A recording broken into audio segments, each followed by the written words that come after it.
अगर आप भी चाहते हैं कि एसएस फिल्म्स मोतिहारी के ऑडियो वीडियो सबसे पहले आप तक पहुंचे, तो इस चैनल को सब्सक्राइब करें और साथ ही बेल आइकन को दबाना।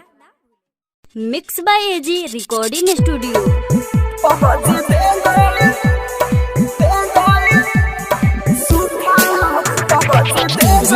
कंचन राज,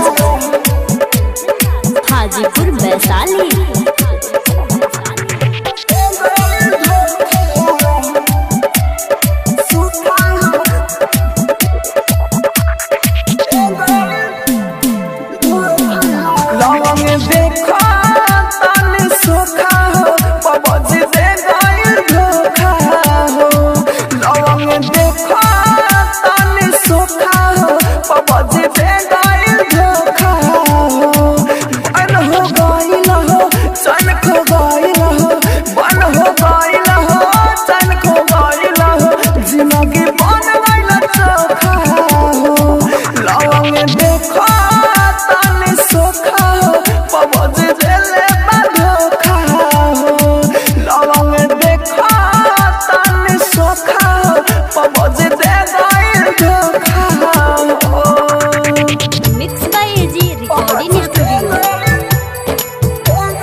हाजीपुर वैशाली।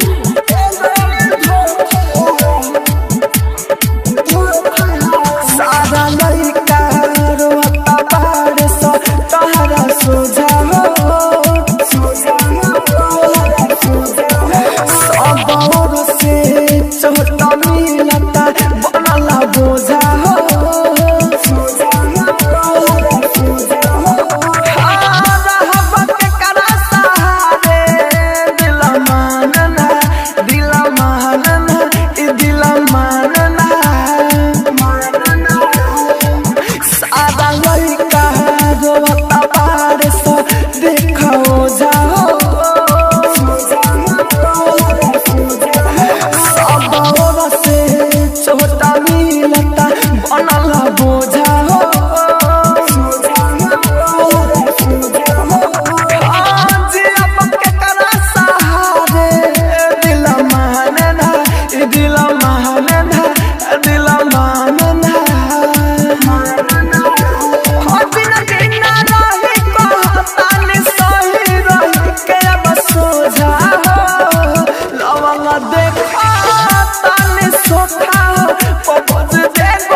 हाजीपुर वैशाली।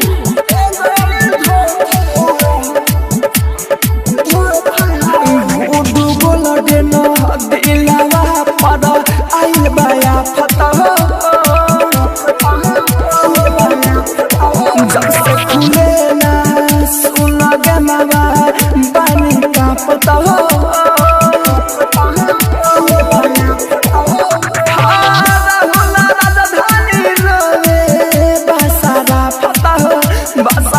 फता हो इशारा फता हो गुडू बोल देना दिलवा पर आइल बाया फता हो जब से खुले ना सुना गमावा बानी का पता हो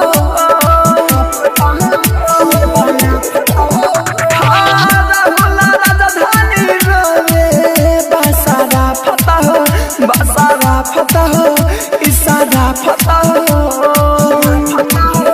मोरे जान लगता सब चीजवा भागता ऐसन आइल बावे झोका लवंग देखा तानी सोखा पमज देले बाधोखा लवंग देखा तानी सोखा पमज दे गइल धोखा।